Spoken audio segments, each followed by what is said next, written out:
yari inshuti yanjye. Umuzehe inshuti yawe? Ese burya ni umuzehe wapfuye?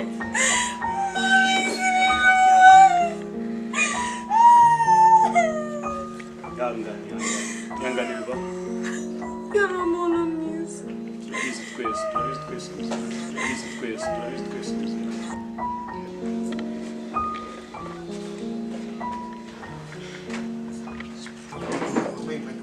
wakicyana inyuma se. Uburoshye ngo ibyo rero bize kungeraho nyuma. Ntabwo twinga ntabwo utanzangangiye. Nurajya n'ingero nyuma ndumva hano. Rero wowe wicaye wasubira. Ntabwo nsubira inyuma. Ntabwo usubira. Ntabwo nsubira inyuma. Bro wagiye. Ntabwo nsubira inyuma. Bro wagiye. Ngendo wicare nawe. Bro. Afire ku mwana. Ntabwo mafu. Yesu Kristo. Sana amazi. Ubundi ndebe ibyo ufite. Byose rero ngo urabategura uri wowe. Byose ni wowe. Umuntu nawe kabiri agiye kudupfana. Niba uri gupfa iki? Byose ni wowe. Uyisa ni wowe. Bro, bigenze bite? Byose ni wowe. Gutera amagambo hano. Muri gota. Boneka ni mwicane. Ntabwo mwanya nyine byose ni wowe. Ahantu wakwicara hose nta kibazo ariko nyaboneka nimudufasha hatagira undi muntu upfira hano. Mukabyara oya se kandi nimwicara aho ngaho nta kibazo. Aho wakwicara hose nyaboneka mureke gushwana cyane hatagira undi muntu upfira hano. Tubanze turangize ikiriyo cy'umusaza nyaboneka. Undi uri gupfira rwose turamuha umwanya pe ariko tubanze turangize ikiriyo cya muzehe. Rero hari abashyitsi tucyakira bakiza ko n'undi uza gushaka gupfa mu kanya agira nta kibazo aze gufatura mu mwanya ko twarangije ikiriyo cya muzehe.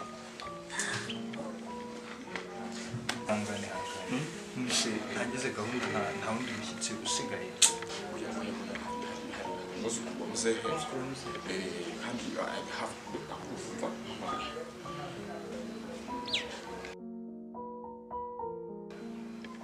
Hello. I got it.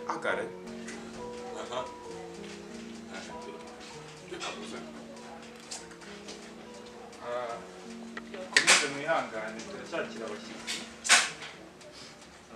Mukomeze mwihangane abashyitsi baracyaza ni benshi umuvandimwe wacu agiye kumuzana. Mwihangane mureke ibintu by'impagarara cyane. Ikiriyo cya muzehe kibanza kirangira.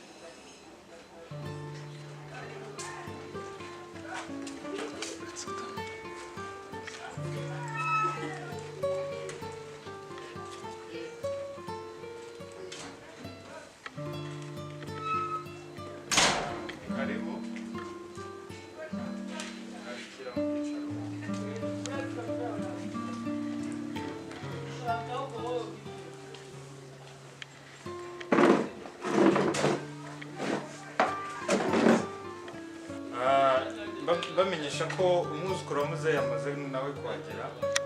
Nk'ikifuzo cya muzehe rero yari yifuje ko abuzukuru ndetse n'abana be bagomba kuba bari umuhango wo kumuherekeza. Rero umwuzukuru we mukuru twari dutegereje nawe akaba yahageze. Bamenyesha ko yakuriye muri Amerika niho yize ni nahaba. Umuhungu wa muzehe atambuke asobanurire ijambo umwuzukuru wa muzehe.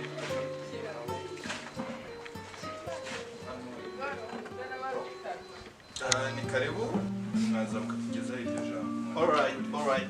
Thank you so much. Ese nk'ubu wajyana kuri match. So, ladies and gentlemen, So yigize umujandarume. this is also Ese about legacy, wakirega se the life he lived. yari afite ifite. Thank you for being with us today. Se nk'ubu uraje ibinga ngo turye. We wish to celebrate a man Wibeshya turaserera. whose life has been dedicated to his family, Muzuzi ntarifu. Haza mugereke. community, Uko biri and God. ikindi kandi. Devoted husband to one, Ivodo guhaza ikiwani. wonderful father to 9, Wanga gufura nk'umunani. a loving grandfather to 23, Uhinga fate twinshi. a great grandfather to 6, Kigaragara ubifata sinzi. and a leader to many. ndirira utumene. What a truly extraordinary life Lolo had. Waraturebye utugaburira ifu rurahari. Today, Turye I wish to share some words wishituye asinabandi about the man who has been an integral part of my life. uhaza ibyinya hitamo iparato ayimare yose.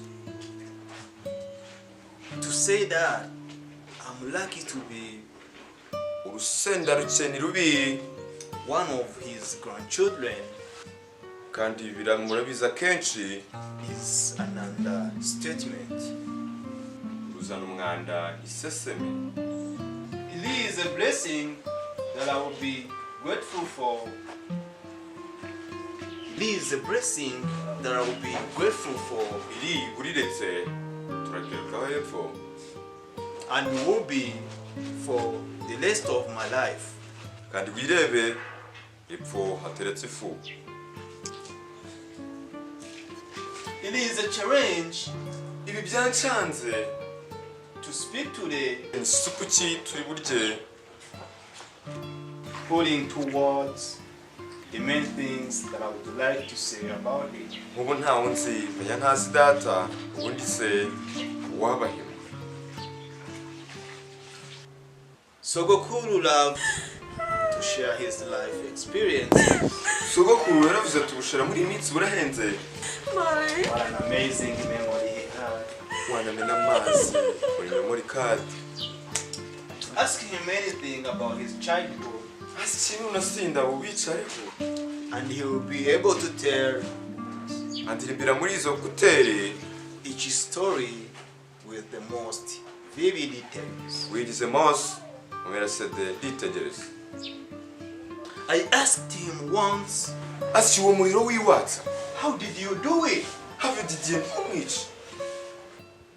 His answer, ibi bizansaza I just had to be brave. ibisazi byanyu bingana urwevu.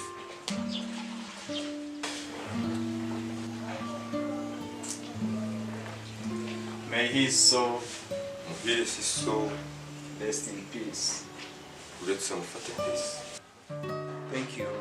Thank you so much. fuck you tujya kuri match.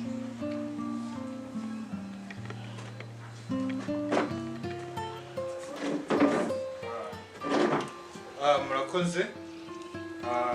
umwuzukuru wa muzehe ijambo tugejejeho biragaragara ko afite agahinda.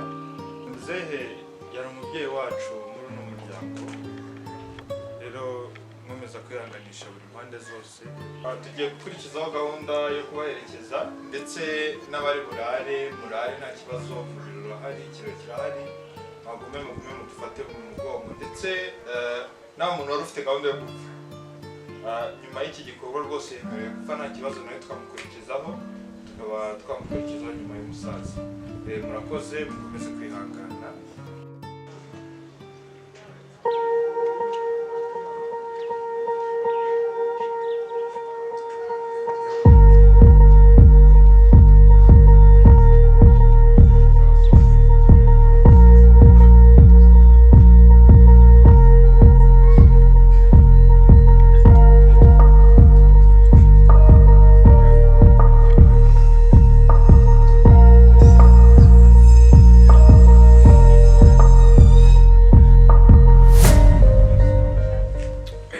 So, what's next? iso nanjye naramusetse. Sorry? I want to know if the funeral is done or if you gotta do something else. Yeah, do.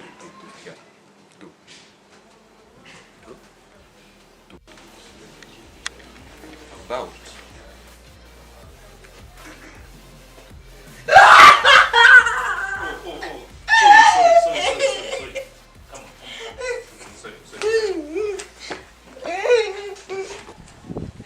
Sorry, okay? Musore. You gotta be strong. Gerageza nk'ubimbiza murongo. Okay. I think it's iki ya superior. Sorry? Mungengo ya superior. speak Oh, he's talking about my speech? yeah speech Oh, he's saying my speech was great. speech All right, thank you. fuck you so fuck you much. urajya kuri match sogokuru yawe inshuti yanjye namukundaga kandi nabifataga nk'umubyeyi. so No, it's okay. I can hear some words of Kinyarwanda. Avuze ngo iki? Avuze ngo iki? oya ngo n'ubundi mwuga kongera kuvuga ikinyarwanda And tell her murakoze. tera indi murakoze Neri ndi murakoze? yego Murakoze cyane namwe. Murakoze. Thank you so much. fuck you nawe urajya kuri match So, we good? dudu